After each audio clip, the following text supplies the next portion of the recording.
Assalomu alaykum, Greenline.uz kanalining obunachilari. Mirzo-Ulug'bek tumani Tsalkovskiyda 1,5 sotuvga yer maydoniga qurib bitkazilgan shu fayzli xonadonimizda sotuvga chiqyapti. Ko'cha qismimizda ikkita mashinaga joylar qoldirilgan. Fasadlarni qaranglar, odamning ko'ziga yoqadigan stilda remont qilib bitkazilgan. Uyimizning jiloy maydoni 450 kvadrat metr, binomiz 3 qavatli.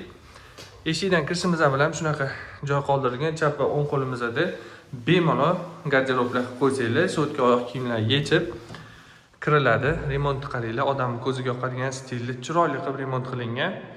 O'ng qo'limizda oshxona joylashgan. Xohlasanglar bu yoqdan razdvijnoy eshik qo'yib yo'q ham bo'ladi.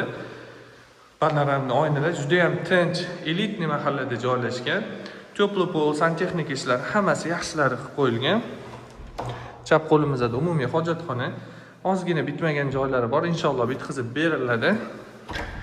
To'g'rida bitta spalnimiz joylashgan, orqa hovlilar bor. Havo aylanishi, quyosh tushishi hammasi hisobga olingan. Ikkinchi qavatga va podvalga tushadigan lesnitsalarimiz videomizdan oxirigacha ko'rsanglar, podvalda basseynlargacha bor. Bu yerda katta zal, stol suv qilib mehmonlar shu yerda bemalol kutaverasizlar. Planirovkalar juda ham yaxshi chiqqan. Sizlarga uyimizning ikkinchi qavatini ko'rsatib o'taman. Lesnitsadan ikkinchi qavatga chiqqanimizda shunaqa mesh komnatniy hol kutib oladi. Xonalarga bo'lingan, bitta spalni, yonida qo'shimcha spalni. Xohlasanglar ikkinchi qavatga tegishli zal sifatida foydalansanglar ham bo'ladi. O'rtada umumiy sanuzel va master spalni joylashgan. Haqiqiy master spalni desa bo'ladi. Bu yerda spalni zona bo'lib qo'yilgan, televizorlar qo'yiladi. Sanuzel ichida va garderob uchun shunaqa katta, keng joy qoldirib ketilgan.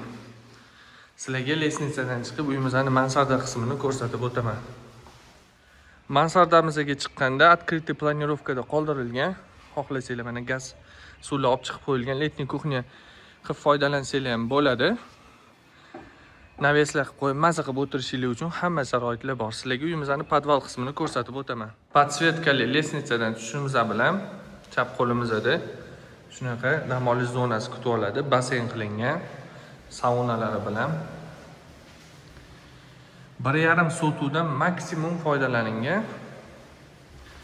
Bu yerda bitta xonamiz bor, dushovoy xonaga mo'ljallangan.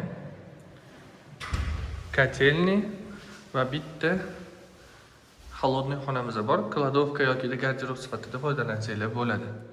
Filtrlarga ham qilingan. Pastda nomerlar yozib qoldiraman, bemalol murojaat qilishingiz mumkin.